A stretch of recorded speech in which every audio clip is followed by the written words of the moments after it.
चले बढ़ते हैं आगे। 700 स्पेशल फोर्स की टुकड़ी पीछे पड़ी है। यूपी का खूंखार गैंगस्टर अतीक अहमद का बेटा भागता फिर रहा है और उन पर 50,000 का इनाम क्या घोषित हुआ, पूरा अतीक परिवार करहा उठा। बॉर्डर सील है, कब क्या होगा इसे लेकर सस्पेंस बना हुआ है। 48 घंटे पहले इलाहाबाद यूनिवर्सिटी के मुस्लिम हॉस्टल में योगी पर पर्चा बंटने की खबर आई। कई दूसरे मुस्लिम हॉस्टल से इंटरनेट के थ्रू मीटिंग हुई, ऐसी खबर है। लेकिन पर्चा बांटने वालों को अंदाजा नहीं था कि ये योगी हैं, अखिलेश वाला राज नहीं। 48 घंटे का काउंटडाउन जो है वो उधर भी चालू था। आज उस 48 घंटे की आखिरी रात है। देखिए आज की रात क्या होने वाला है।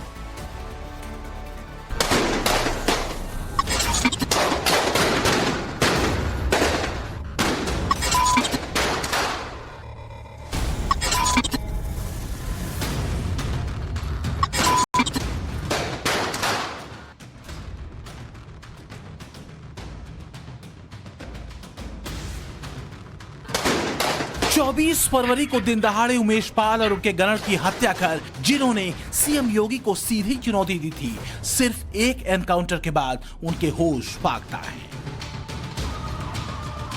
जिस तेजी से यूपी पुलिस हत्याकांड की कड़ियां जोड़ रही है और फटाफट एक्शन ले रही है, उससे इस हत्याकांड में शामिल अपराधी जहां कहीं भी छिपे बैठे हैं, उन्हें अपने सिर पर मंडराते मौत का खौफ डरा रहा है। और सबसे ज्यादा खौफजदा कोई और नहीं, माफिया अतीक अहमद का ही परिवार है, जिसने पहले सीएम योगी को चिट्ठी लिखकर गुहार लगाई और अब अदालत का दरवाजा खटखटा रहा है, क्योंकि एनकाउंटर का अंदेशा उसे डरा रहा है। उमेश पाल पर गोलियां बरसाता ये चेहरा माफिया अतीक अहमद का बेटा असद है। हत्याकांड के दौरान कई सीसीटीवी फुटेज में इसकी तस्वीर सामने आ चुकी है। यूपी पुलिस ने असद के सिर पर 50,000 रुपए का इनाम रख दिया है और अटकलें तेज है कि अगले 24 घंटे में उसके सरेंडर की खबर आएगी या फिर एनकाउंटर की। अटकलें इसलिए गरमा रही हैं क्योंकि अरबाज के एनकाउंटर के बाद ही उमेश पाल हत्याकांड में शामिल वो 5वां गुर्गा यूपी पुलिस के शिकंजे में आ चुका है, जो साजिश की बिसात बिछाने से लेकर उसे अंजाम देने तक में शामिल था, जो माफिया अतीक के कहने पर असद के साथ छाया बनकर रहा करता था। नाम सदाकत खान, ठिकाना कमरा नंबर 36, मुस्लिम हॉस्टल, इलाहाबाद यूनिवर्सिटी। सदाकत नेपाल भागने की फिराक में था जब यूपी पुलिस ने उसे दबोचा और फिर इलाहाबाद यूनिवर्सिटी के मुस्लिम हॉस्टल तक कड़ियां जुड़ती चली गई। पुलिस की टीम के द्वारा इनके रूम की तलाशी ली गई और रूम की तलाशी में कुछ चीज़ें बरामद हुई हैं। उसकी बरामदगी के बाद ये जब वापस आ रहे थे तो इन्होंने भागने का प्रयास किया और भागने के प्रयास में ये डिवाइडर से टकराए और डिवाइडर से टकरा के ये गिरे हैं। डिवाइडर से टकरा के गिरने में इनको चोट आई है और इनको चोट आने के बाद इनको उपचार के लिए हॉस्पिटल ले जाया गया है। पुलिस का दावा है कि मुस्लिम हॉस्टल के कमरा नंबर 36 में ही उमेश पाल की हत्या की साजिश रची गई थी, जो पिछले 2 सालों से सदाकत के अवैध कब्जे में था। ये कमरा नंबर 36 है। आमतौर पे जो दूसरे कमरे हैं उसके जो दरवाजे हैं वो लकड़ियों के हैं, लेकिन ये जो दरवाजा है आप देख सकते हैं कि लोहे का दरवाजा है। और जब घटना के बाद यानी उमेश पाल की हत्या के बाद जब एसटीएफ की टीम ने यहाँ पर छापेमारी की तो उस दौरान यहाँ पर सदाकत खान मौजूद था। इसके साथ ही एसटीएफ ने उसके 2 और साथियों को भी गिरफ्तार किया है। हालांकि जब मीडिया के कैमरे आ रहे हैं, मीडिया के कैमरों के सामने जो यहाँ पे रहने वाले जो छात्र हैं वो बोलने से कतरा रहे हैं। बताया ये जा रहा है कि जिस वक्त एसटीएफ की टीम ने यहां पे छापेमारी की उस दौरान उस कमरे से यानी कमरा नंबर 36 से कुछ संदिग्ध सामान भी बरामद हुए हैं और जिसके तार उमेश पाल हत्याकांड से जोड़े जा रहे हैं। सदाकत के कब्जे वाले मुस्लिम हॉस्टल के कमरा नंबर 36 से जो सबूत यूपी पुलिस और एसटीएफ के हाथ लगे हैं वो चौंकाने वाले हैं। उसमें उमेश पाल हत्याकांड की साजिश का इशारा भी है और उसके सियासी कनेक्शन की कहानी भी, और इसके बाद उंगलियां समाजवादी पार्टी की ओर उठ रही हैं।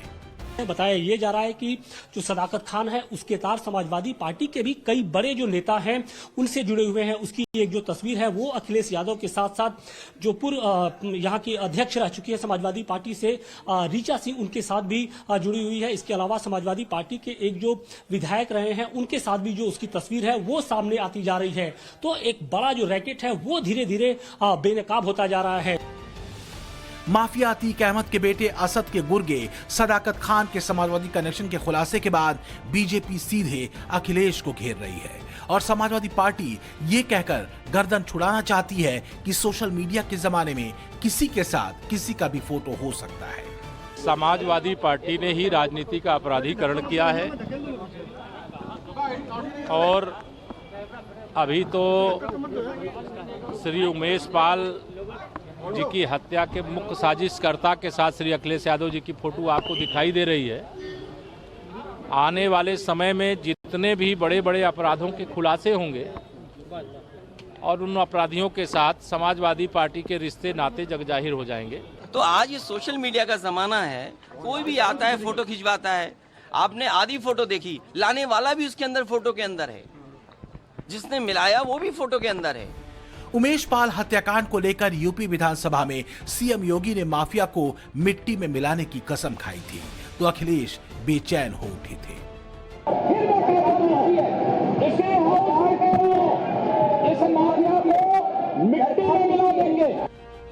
अब सदाकत और असद से होते हुए समाजवादी तार फिर माफिया अतीक तक पहुंच रहे हैं और बीजेपी आरोप लगा रही है कि उमेश पाल के हत्यारों को छिपाने बचाने में भी समाजवादी का हाथ है। उमेश पाल हत्याकांड में हमले की कड़ियां कैसे माफिया अतीक अहमद से जुड़ती चली गईं, अब ये जान लीजिए। तारीख 24 फरवरी 2023 प्रयागराज में शूट आउट हुआ। मौके पर गोलीबारी और बमबारी, अतीक के बेटे असद समेत 9 हमलावर, 13 शूटर थे, 6 मौके पर गए, 7 शूटर बैकअप में रखे गए थे। उमेश पाल का मर्डर, गनर की भी हत्या, राजू पाल हत्याकांड का मुख्य गवाह। 25 फरवरी 2023 योगी ने माफिया को मिट्टी में मिलाने की कसम ली, एसटीएफ को जिम्मेदारी सौंपी। 27 फरवरी 2023 दोपहर करीब 3 बजे यूपी एसटीएफ का ऑपरेशन शूटआउट का आरोपी अरबाज ढेर। 28 फरवरी 2023 सुबह 9 बजे हत्याकांड के आरोपियों पर 50,000 का इनाम। 28 फरवरी 2023 सुबह 9:56 अतीक के भाई अशरफ के साथ करीबी नफीस की तस्वीर आई। हमले में नफीस के क्रेटा का इस्तेमाल हुआ, ये राज खुला।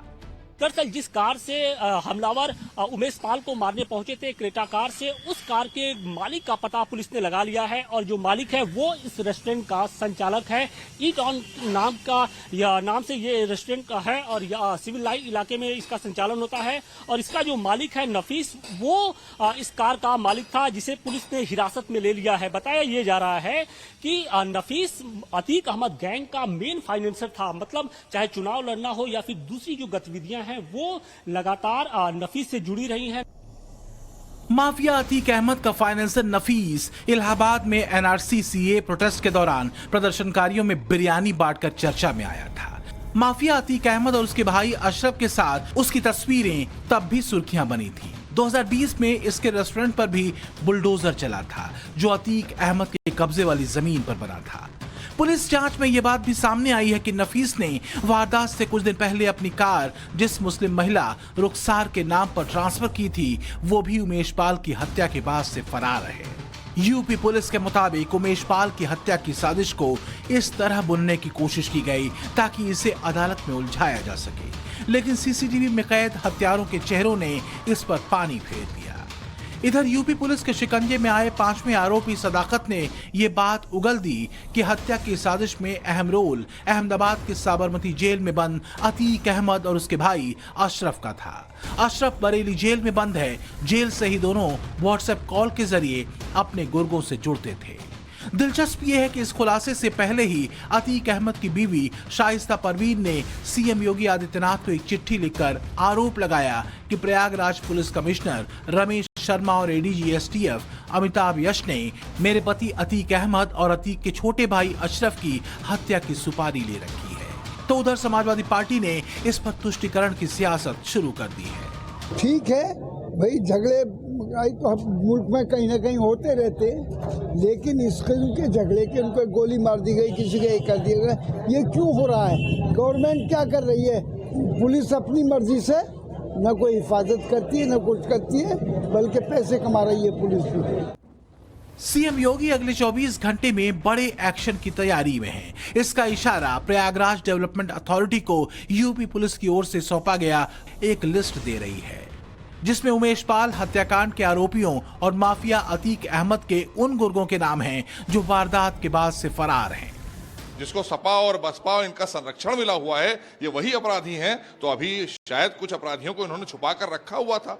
जैसे ही वो मैदान में आएंगे और पुलिस हमारी जिस तरह से कार्रवाई करती है, उसका परिणाम सबने देख लिया। अल्टीमेटम साफ है कि सरेंडर नहीं किया तो बाबा का बुलडोजर अपना काम करेगा। कुल मिलाकर अगले 24 घंटों पर सबकी निगाहें टिकी हैं, क्योंकि बाबा के बुलडोजर के एक्शन में आने के अलावा सरेंडर या एनकाउंटर पर भी अटकलें तेज हैं। ब्यूरो रिपोर्ट, टाइम्स नाउ, नव भारत।